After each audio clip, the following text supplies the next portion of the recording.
Bab 1387. Bahkan di kota Ruluo yang makmur, ibu kota hiburan kelas dunia, pada jam 3 pagi, hal itu menghilangkan kegembiraan dan kebisingannya, dan tampak sangat tenang dan damai. Khususnya di lobi hotel, tidak ada suara. 20 pria berpakaian hitam semuanya berdiri terpisah, ekspresi mereka sangat bermartabat, mata mereka seterang obor, dan mereka menatap tajam ke arah lift dan koridor di kedua sisi lobi.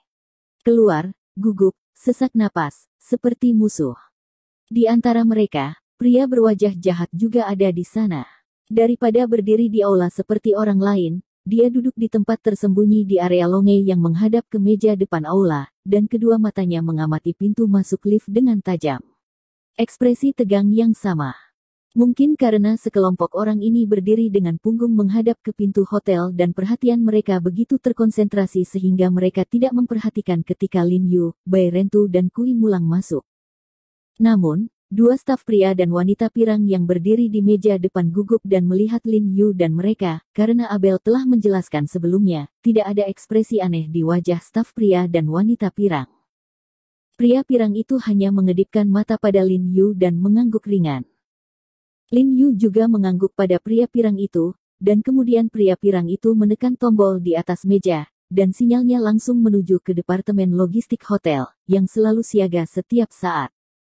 Lin Yu melirik orang-orang berbaju hitam di aula, lalu berjalan langsung ke tempat istirahat, duduk di depan pria pembunuh itu, dan berkata sambil tersenyum, "Apa yang kamu lakukan di sini? Kamu berpikir tentang menungguku dari lift? Turunlah, setelah terlibat dengan orang-orangmu, serang aku selagi aku tidak siap." Setelah Lin Yu duduk, dia menyadari bahwa lokasi yang dipilih oleh pria pembunuh itu sangat cerdik. Tidak jauh dari sana, sebuah vas besar terletak di antara pintu masuk lift dan pria pembunuh itu. Itu bisa dengan sempurna memblokir sosok pria pembunuh itu dan keluar dari pintu masuk lift. Tidak mungkin menemukan pria pembunuh yang bersembunyi di sini. Dapat dilihat bahwa pria pembunuh dengan sengaja memilih posisi seperti itu untuk memfasilitasi serangan diam-diamnya. Pria kejam itu menatap ke arah pintu masuk lift dengan kedua mata. Dia tiba-tiba mendengar suara di telinganya. Tubuhnya gemetar ketakutan. Dia tiba-tiba menoleh dan menatap Lin Yu. Dia menemukan bahwa dia tidak tahu kapan harus duduk di sebelahnya. Satu orang. Wajahnya menjadi pucat dalam sekejap, dan jantungnya tiba-tiba terbanting, kaget.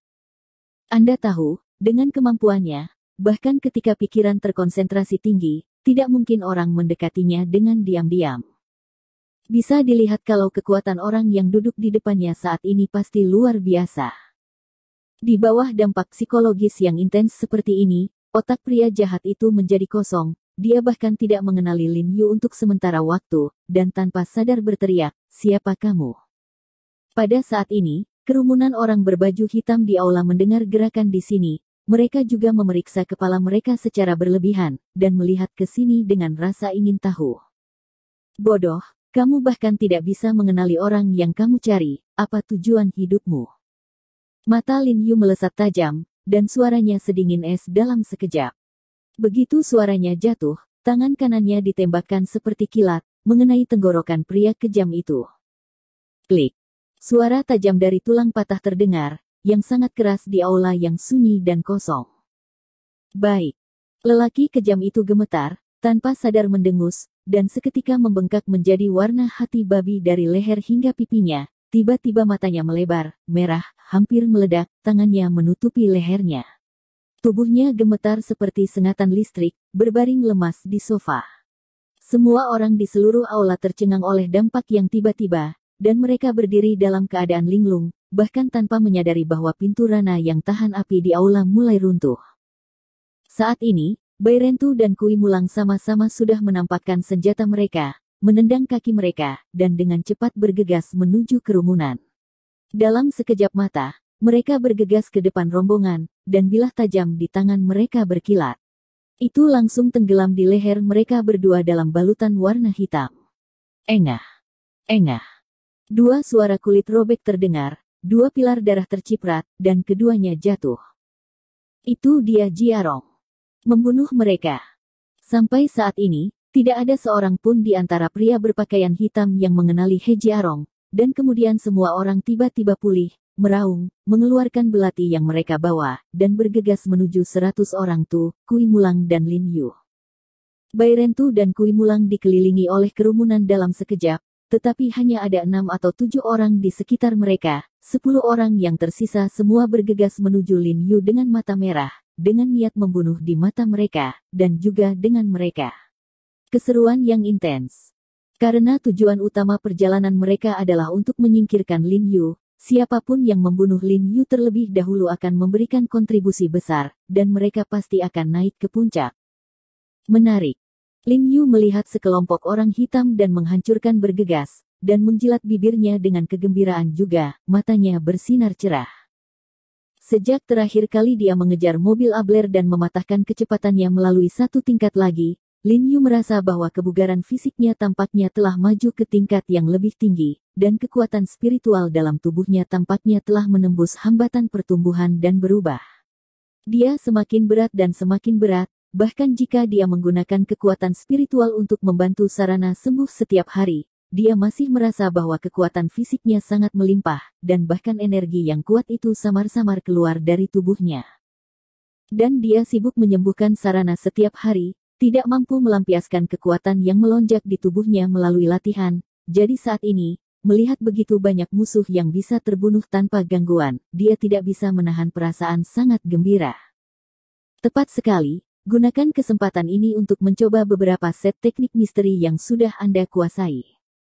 Lin Yu menggerutu, dan kemudian tiba-tiba mengangkat telapak tangannya dengan keberuntungan saat pria berpakaian hitam di depannya bergegas ke depan dan meninju dia. Dia membuat kesalahan dengan langkah Xuanzong di bawah kakinya, dan dengan cepat menghindari panggilan pria berpakaian hitam itu. Dengan pukulan ini, dia menepuk bagian belakang kepala pria kulit hitam itu dengan telapak tangan yang keras, dan bergumam, satu telapak tangan mematahkan kayu dan membunuh 100 langkah. Telapak tangan yang dia gunakan persis dengan teknik Qigong, menghancurkan bunga di udara, yang sebelumnya diajarkan oleh Kui Mulang. Terakhir kali setelah Kui Mulang tampil untuk mereka, dia mengajari Lin Yu dan yang lainnya ketika dia kembali. Lin Yu memanfaatkan waktu luangnya untuk berlatih setiap hari. Meskipun metode mentalnya tidak lengkap, dia mengajarinya apa yang diajarkan Kui Mulang padanya. Semua orang sudah sangat akrab dengan hatinya, ditambah dengan latihan hari demi hari, jadi telapak tangannya sekarang sudah layak. Dia tahu bahwa keahliannya tidak cukup untuk membunuh orang dengan amarah, jadi ketika dia menunjukkan telapak tangan ini, dia berencana untuk menamparkan kepala pria kulit hitam itu langsung dengan telapak tangannya. Tetapi yang tidak pernah dia duga adalah bahwa sebelum telapak tangannya menyentuh bagian belakang kepala pria kulit hitam itu, dan jaraknya lebih dari 10 cm, dahi pria kulit hitam itu sepertinya terkena dampak yang sangat besar. Seluruh bagian belakang kepala tiba-tiba penyok, dan pada saat yang sama kepala dan kaki terbang keluar.